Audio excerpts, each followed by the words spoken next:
Your Honor, can we please roll the audio soundbite from Sean Combs in the year of 2000? Y'all drop $1 million on your head, race you and the whole family. Who brought up the amount of $1 million? He did. Puffy did? Yeah. Southside Compton Crip P.Diddy was arrested and charged in September of 2023 for the 1996 murder of Tupac Shakur. Las Vegas PD claimed to have started gathering new information in 2018 based on claims P.Diddy had made on TV shows and documentaries. Ever since the documentary Murder Rap was released in 2015, which had private audio tapes of P.Diddy from 2009, claiming he played a role in the murder of Tupac Shakur, P.Diddy continued this narrative on several TV shows and YouTube channels, bragging to the world about allegedly being behind the murder of Tupac. With Vegas PD now using this against him, it brings forth what will come next now that he has been arrested. P.Diddy, in his claims about the previous unsolved crime, had implicated New York record executive Puff Daddy as allegedly financing the hit, although the money had never made it to P.Diddy. Puff Daddy had bragged on songs in the year of 2000 about placing hits of a specific amount on people's heads, which P.Diddy in the confession correlated with being the same amount allegedly placed on Tupac. With song lyrics now being used in courts of law, we are going to take a look into Puff Daddy's alleged ties into the Tupac murder based on the P.Diddy narrative and how it may bring him into the case. He put a hit out on Pac for $1 million. Him and Suge. Not just Pac, on Suge too. Desperation and fear that caused Combs to solicit this murder from a gang member. P.Diddy, being a prominent Southside Compton Crip, had claimed during his secretly recorded confession tape of 2009 that his relationship to Puff Daddy went back to 1993. P.Diddy claimed he was introduced to Puff Daddy through Eric Zip Martin. Zip was a notorious figurehead in New York City who was known for finessing people, and P.Diddy claimed that he and Zip were allegedly involved in drug trafficking. P.Diddy claimed Zip introduced Puffy to him in the early 90s when Puffy was holding a party at a club called Paradise 24 in Santa Monica. Police documents claim Puffy would then go on to attend neighborhood baseball games with P.Diddy and Zip, where LA gangs would make wagers on the game, with Zip playing in them as part of the bet. P.Diddy claimed that Puff Daddy had borrowed P.Diddy's car, which was then used in Usher's debut music video for a song called Can You Get With It, being from 1994. P.Diddy had claimed that Puffy paid him afterwards to have the car repainted, as Usher had damaged it when using it in the music video. P.Diddy's relationship with Puffy continued throughout the 1990s, which tied together criminal groups of the East Coast and the West Coast. This is in relation to the Southside Compton Crips and the criminal underworld of New York who Puffy was connected to, which was labeled in a 2003 lawsuit as the Enterprise. Kirk Burroughs was once the president of Puffy's label Bad Boy Entertainment, but was fired in 1997. He had sued Puffy in 2003 for $25 million. In the 37-page legal document, Burroughs says that Puffy had set up what he had dubbed as the Enterprise, which the documents claim was a group which allegedly took part in murder and extortion. This extortion aspect has been tied back into the funding of Bad Boy Entertainment, which is speculated to have been tied into criminal gangs of New York. Tupac, in a 1996 interview with Sway, claimed East Coast drug dealers had Puffy under extortion. The East Coast drug dealers got them under extortion. I came and f***ed up everything. These claims tie into the rumor or theory that Puffy's label was funded by gangsters of New York, which then went on to extort him and his artists. Some reports claim Bad Boy was supposedly funded by the Black Mafia, with some claiming this to be the Detroit Black Mafia family, while others claim it is a different gang of New York. Notorious gangster Walter King Tut Johnson was said to be a member of the Black Mafia gang, which was rumored to have funded the startup of Bad Boy. Tupac, in a 1995 interview with Monster Cody, claimed the gang was called the A-Team. These fools from New York, this gang out there called A-Team. These fools was mad because I told them I wasn't with them no more. This gang is associated to notorious New York gangsters such as Haitian Jack and Jimmy Henchman. Jimmy Henchman paid $2,500 to have Tupac shot 5 times by Dexter Isaac and King Tut, being in the lobby of a New York recording studio in 1994, while Puffy and henchmen had been waiting upstairs. This started a rift between Tupac and Puffy's artist Biggie, who was also at the studio when Tupac was set up. Puffy had also started animosity with West Coast record executive Suge Knight a year later in 1995, after an incident had taken place in Atlanta. The 2003 legal documents of Burroughs vs. Puffy claims Puffy approved the 1995 shooting murder of Suge Knight's friend and Blood gang member Jake Robles, which took place at an after-party in Atlanta.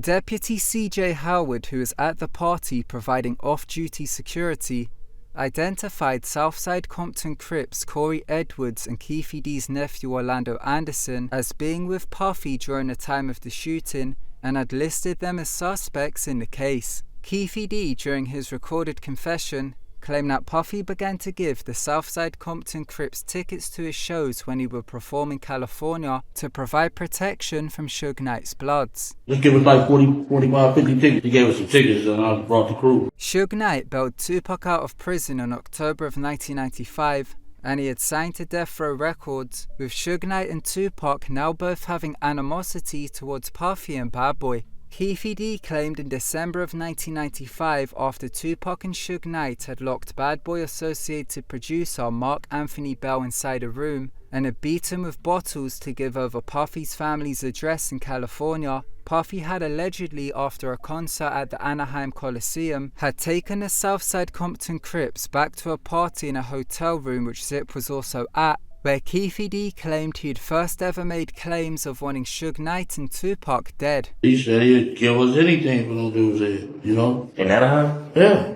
whole room full of Crips. Artist Lil C's of Biggie's group Junior Mafia confirmed seeing the Southside Compton Crips at the December concert in 1995, being in the Anaheim Coliseum. Okay, you saw that guy at number 2 there, huh? Yep. We did a show at the Anaheim Coliseum. The Soul Train Music Awards took place in March of 1996 at the Shrine Auditorium in Los Angeles. Puffy and Biggie were attending the event and were set to be on stage. Tupac and Suge Knight were also attending, and Suge Knight had upward of 30 Bloods dressed in P-Funk shirts representing Pyru, who had planned to pull the Bad Boy artists off the stage. Keefe D was providing security for the venue and had gotten intel of the plot against the Bad Boy artists, which then stopped it from happening. An argument broke out between the two labels when they had run into each other at the event. Puffy's bodyguard Gene Dill claimed that after this, Puffy had said that he didn't care if Puck had to die, he didn't care if Big had to die, and he didn't care if Suge Knight had to go to jail, but something had to change. Keefe D had claimed in his recorded confession that allegedly in the summer of 1996, after Tupac released a diss track Hit 'Em Up, aimed towards Puffy and Biggie, Puffy had met with Keefe D at the Greenblatt Deli in Los Angeles, where $1 million bounty was placed on Tupac and Suge Knight. Who brought up the amount of $1 million? He did. Puffy did? Yeah, when he told me the greenback. Police reports from a confidential informant in 1997 claim that Puffy had put a hit out on Tupac and Suge Knight to the Southside Compton Crips. Keefe D claimed he and Eric Zip Martin separately drove to Las Vegas on September 6, 1996. Fellow Crips Orlando Anderson, Terrence Brown and DeAndre Smith also drove to Las Vegas to meet Keefe D, being on the following day on September 7, 1996. They drove in a white Cadillac which was rented from a rent-a-car company in Compton, being under Terrence Brown's mother-in-law's name. Keefe D claimed they went to Vegas to watch a Mike Tyson fight in the MGM Grand, and they never had tickets to the fight, and I watched it from the MGM Grand lobby bar. Tupac and Suge Knight, along with Death Row and associated Blood gang members, were also going to Las Vegas, as the Mike Tyson fight had been tied into a charity event hosted at a nightclub called Club 662, where a fundraiser was being held for a Las Vegas Metro cop, which Tupac had to serve community service at to avoid jail time. Orlando Anderson was pointed out after the fight by Suge Knight's blood associate Trayvon Lane, who had been involved in an altercation with Orlando Anderson a few months before, after Crips had tried to take the Death Row chain off of Trayvon's neck, as there was a rumour in Compton that Puffy had put a bounty on the chains. Trayvon Lane went over to Tupac and Suge Knight and made them aware of Orlando Anderson, causing Tupac to be the first to run over and attack him, followed by Suge Knight and the Bloods. P.Diddy, in his secretly recorded confession, claimed that he was at a restaurant with Zip when one of the homies had come over and told him what had just happened to Orlando Anderson. He just beat up Lane. Yeah, the MGM at the restaurant. There was a few New Yorkers though, who was with Zip. P.Diddy had claimed in his recorded confession that Zip, who allegedly knew of the $1 million bounty, had told them that it was the perfect opportunity to claim it. Perfect opportunity, baby. That was Zip talking? Yeah. Because of what happened with Lane? Yeah. P.Diddy, in his initial secretly recorded confession, claimed that the Crips didn't take any weapons with them to Las Vegas and claimed that they had gotten a Glock from Eric Zip Martin to carry out the hit. We didn't have no pistols down there, and they told me in the lobby that he had some Jimmys in the Benz. Police reports from a confidential witness claimed Eric Zip Martin had told the Crips they had artillery out there. P.Diddy had claimed that everybody then told him that Tupac and Suge Knight were going to be at Club 662. P.Diddy claimed in his recorded confession that the last thing Zip had said to him, that it was, quote, perfect timing, unquote, to carry out the $1 million hit, to which P.Diddy and some Crips got in a van and rode to Club 662, while Orlando Anderson and the other two Crips took the white Cadillac. P.Diddy claimed after waiting at Club 662 for 20 minutes, they had left and P.Diddy had got in the Cadillac and they drove to a liquor store. 3 hours had passed from the initial beatdown of Orlando Anderson, and after leaving the liquor store and searching for the BMW which Suge Knight and Tupac were in, they found them on Flamingo Road in Colville Lane after female fans were screaming out at Tupac. Yaki Gaddafi, Tupac's group artist who was in the car behind the BMW, identified the driver as wearing a white cap. Terrence Brown had been the driver according to P.Diddy, who can be seen in this image with the Crips wearing a white cap. P.Diddy also claimed that while riding up, they'd looked in every car window to see which one had Tupac in. Yaki Gaddafi told fellow artist Napoleon that he had seen people in the Cadillac looking in each car before the shooting had taken place. P.Diddy, in his initial recorded confession, claimed he had handed the Glock which Zip allegedly gave them to Orlando Anderson, who had then carried out the shooting, which ultimately ended up being fatal for Tupac. P.Diddy claimed the very first bullet fired skimmed Suge Knight's head, which he thought had killed him, but Suge Knight has claimed it was the later fire when he was pulling Tupac down is when a bullet skimmed his head. P.Diddy claimed they had parked the car just a block away from where the BMW came to a stop and placed the Glock on the front wheel tire and then went and got drunk at their hotel. P.Diddy had claimed that while walking away, him and the Crips had seen the ambulance pass by which had Tupac and Suge Knight in. We on Las Vegas Boulevard at the crosswalk, and they pull up a down lounge right next to us. P.Diddy claimed the next day they retrieved the Glock and drove back to Los Angeles, where the car was then also placed in an auto shop to repair bullet holes after Suge Knight's Bloods had returned fire during a chase. The murder rap documentary, which contains police interviews with Puffy's bodyguard Eugene Dill, claims the New Yorkers that were in Vegas the night before had gotten the word back to Gene about what had taken place in Vegas. The New Yorkers went home and told Puffy's bodyguard Eugene Dill exactly what had happened in Las Vegas. It was Zip, Daddy, and some other people I know from New York. They were in Vegas the night Pop got killed. P.Diddy claimed after returning to LA while DeAndre Smith and Orlando Anderson were driving around in the Cadillac bragging about shooting Tupac, P.Diddy met up with Zip at a restaurant in Hollywood. P.Diddy claimed while there Puffy had called Zip and asked was that us, and Zip told him it was. Puff kept on calling, was that us, that us? And he told him, yeah, it was us. Faith called him. P.Diddy also claimed that Biggie's wife Faith Evans had called and asked the same question. P.Diddy claimed he then asked Zip when he would get the bounty for carrying out the shooting, but this part doesn't really make sense as Tupac had not died until 6 days after being shot, whereas P.Diddy claimed that the meeting took place the day after the shooting, while Tupac still would have been alive. So you get back to LA the next day, Zip calls you, says, meet you at the Hot One place. Puff kept on calling, was that us, that us? And he told him, yeah, it was us. We were going to get our little money. P.Diddy claimed 6 weeks passed with the news breaking of Tupac's death, but P.Diddy still never got the money. During this period, a gang war broke out in Compton between the Bloods and Crips due to the events which took place in Las Vegas, with there being reports of $100,000 bounties being on the heads of each Crip individual people who were believed to be in the Cadillac. P.Diddy claimed he had run into an associate of Bad Boy who told him Puffy had given the money to Zip, but Zip kept it for himself. Puffy's bodyguard Gene Deal done an interview with Vlad TV where he claimed he saw the check which had come from Jimmy Henchman given to Zip, which Zip was carrying in his back right pocket. Gene claimed the check was disguised as a payment to Blackground Records, which is owned by Aaliyah's uncle. This would indicate that Jimmy Henchman had followed up on funding a second hit on Tupac through Puffy, like the 1994 shooting which Tupac had survived. P.Diddy claimed even if he would have only gotten half of the money, he never would have snitched. Once P.Diddy began doing interviews from 2018 onward about these claims, many discrepancies can be found in his initial statements to those he has made on other platforms.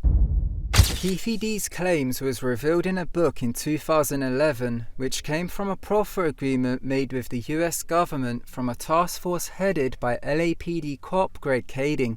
P.Diddy had been set up by the task force in a sting operation under purchasing a large quantity of drugs, where he was then offered immunity sparing him from a 25-year prison sentence, leading to him making a confession about the Tupac murder, placing the responsibility on a dead person, which was his nephew Orlando Anderson, who had been dead since 1998.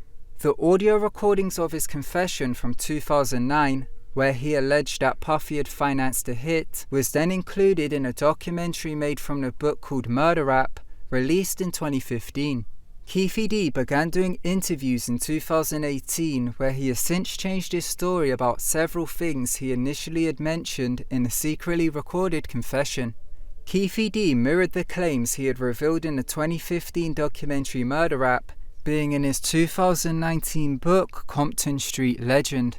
When questioned on Vlad TV in a 2019 interview about quotes in his book about himself and the Crips not having weapons in Vegas, he replies by saying, quote, "Who said that?" unquote, with Vlad then reminding him that he had said in his book that Zip had supplied the weapon, which P.Diddy goes on to ignore the question when reminded of this statement, insinuating that this part may have been made up. Also, in a 2009 confession, he makes two different statements about the $1 million bounty. Firstly, he goes on to say we wanted $1 million, claiming that the Crips had asked for $1 million to begin with, but then claims in the very next statement that it was Puffy who had put forward the $1 million bounty. We wanted $1 million. Who brought up the amount of $1 million? He did. Puffy did? Yeah.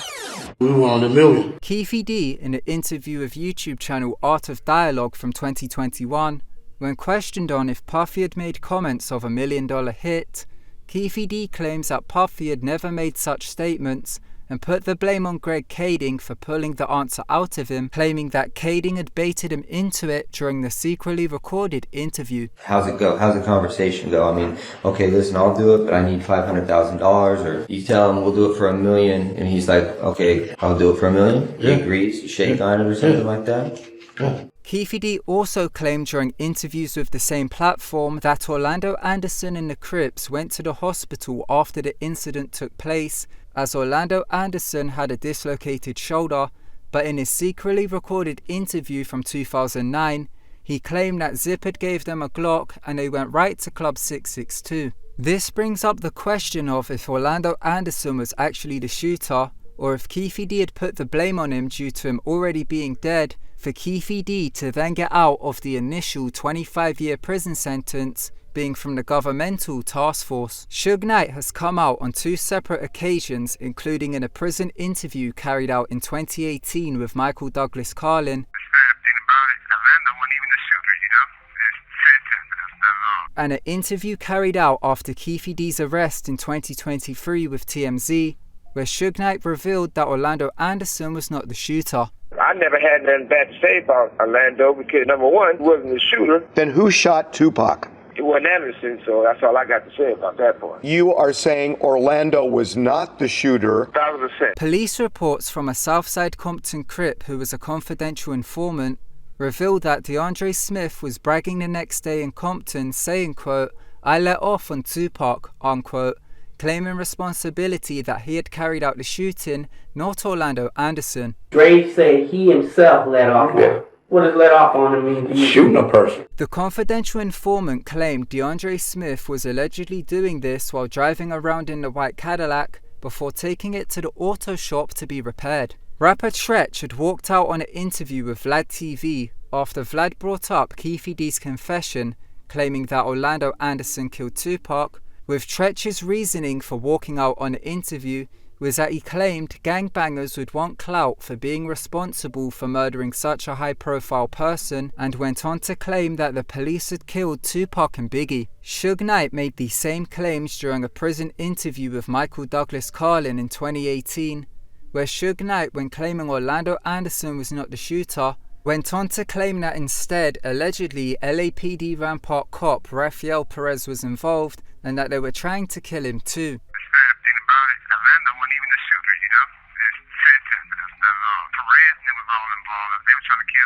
In the documentary Tupac and Biggie Murders: What Really Happened, produced by Amplified, which has since been removed from YouTube, documentary filmmaker RJ Bond made claims that LAPD detective Russell Paul had found out that Las Vegas PD had analyzed MGM Grand surveillance footage, which placed Orlando Anderson at the MGM Grand lobby bar during the time of the shooting. P.Diddy since 2018 has been going on TV and internet platforms, sticking with the same narrative that he was in the car when Orlando Anderson carried out the shooting and was responsible for handing him a Glock. P.Diddy was arrested and charged on September 29, 2023, being in relation to the murder of Tupac Shakur. Vegas PD claimed this came after they had reviewed P.Diddy's ongoing public statements from 2018 to 2023 concerning what he alleges to have been involved in regarding the murder of Tupac. P.Diddy had initially, before any statements back in 1998,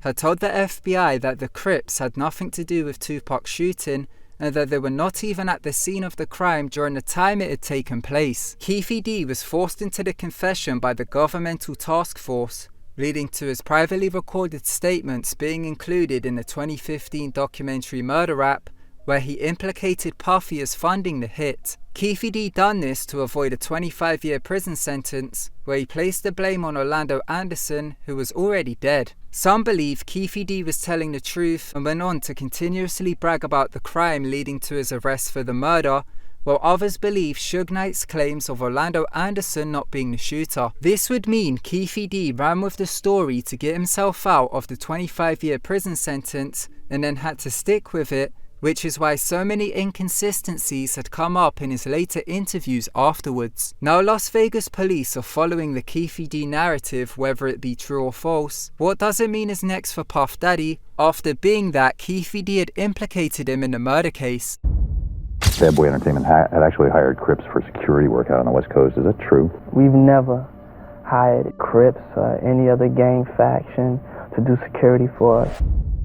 Puffy, during an interview following the death of Biggie Smalls in 1997, which took place on MTV, was questioned on if he had ever hired Crips for security after an affidavit was released by Compton Police claiming Puffy had hired Crips for security. I heard your report about an affidavit from the Compton Police, but I'm just here to say that it's not the truth. People who believe in Suge Knight's theory of cops being involved feel as if this affidavit was released to promote the Orlando Anderson theory, using him as a scapegoat, whereas many people have identified the Crips as being around Puffy. Puffy never officially hired the Crips in the means of paying them, but would supply them with tickets to shows, with the Murder Rap documentary revealing bodyguard Eugene Dill's police interviews, where he claimed Puffy gave away a large quantity of tickets to the Crips. There had to be anywhere from 35 to 57 Crips that rolled with him. Concert tickets and everything like that. Puffy in 2016, while on the radio show The Breakfast Club, was questioned on the claims made in the Murder Rap documentary by P.Diddy, where he called the claims nonsense. It was this documentary that claimed, which we know wasn't true. Yeah, check this out. We don't talk about things that are nonsense. We don't even entertain nonsense, my brother. So we not even gonna go there. P.Diddy has recently been seen in court with it being televised. Therefore, Puffy could be subpoenaed to take the stand if his name is simply brought up in court. This was shown in a civil trial with Johnny Depp and Amber Heard, as Amber Heard had mentioned Johnny Depp's former girlfriend Kate Moss while on the stand, which then meant Kate Moss was brought in to testify on behalf of Johnny Depp. This means Puffy could be brought to publicly testify if P.Diddy's trial is televised, if lawyers or the court system go through with bringing him into court, if his name is mentioned during the trial. The only physical evidence which backs the paper trail which Puffy has been tied to is a nightclub in New York called the Zip Code. This nightclub was purchased by Zip, with FBI reports claiming it was the bounty given to Zip to go to P.Diddy, which was used to purchase the nightclub. Gene Deal in his Vlad TV interview claimed the check came from Jimmy Henchman to Zip, with FBI reports claiming the money then went on to purchase the Zip Code nightclub in New York. Therefore, if the nightclub still exists,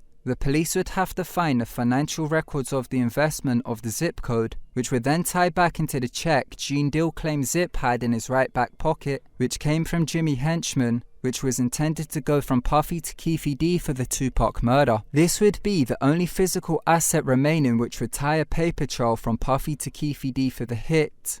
However, since the money never made it to P.Diddy, it could never be proved that the money was to go to P.Diddy, as Gene Deal revealed it was disguised as a payment under Blackground Records. This means, other than statements from those who have claimed to have been involved, there is no physical evidence linking Puffy to the financial heading of the hit. If P.Diddy were to simply mention Puffy by name during the trial, then Puffy could be subpoenaed to show up in court to testify based on the claims made against him by P.Diddy. Lyrics have been known to have been used in court, with it being argued whether or not they can be admissible as court evidence, but at least one US state in 2021 allowed rap lyrics to become admissible as court evidence. Puffy in the song Muscle Game, released in the year of 2000, is heard saying, quote, "F with me, I'll drop $1 million on your head, erase you and your whole family," unquote. Many people have come to feel this was Puffy bragging about the $1 million hit which P.Diddy alleges Puffy put out on Tupac,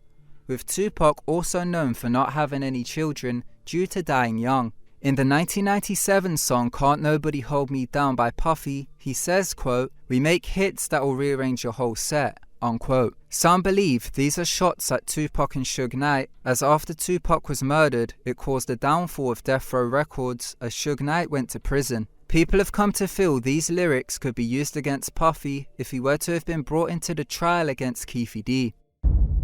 In this video, we took a look into P.Diddy's claims against P. Diddy in the statements which had him arrested for Tupac's murder. Some believe in P.Diddy's claims, while others believe in Suge Knight's claims of Orlando Anderson not being the shooter. Las Vegas police are now going forward with the P.Diddy narrative, which will close the case under that theory, and even if P.Diddy were to backtrack, he would still go to prison, as he was not allowed to change his story under the proffer agreement given to him by the governmental task force. If P.Diddy continues with the same claims and folds on Puffy when going to trial, then Puffy could be brought into the case and maybe take the stand. Let me know if you think anything will happen regarding with Puffy in the comment section below. Thank you so much for watching. If you enjoyed the video, smash the thumbs up button. Also, don't forget to subscribe and press that bell button so you can get all the future notifications for when I upload. Once again, thank you so much for watching, and until next time, goodbye.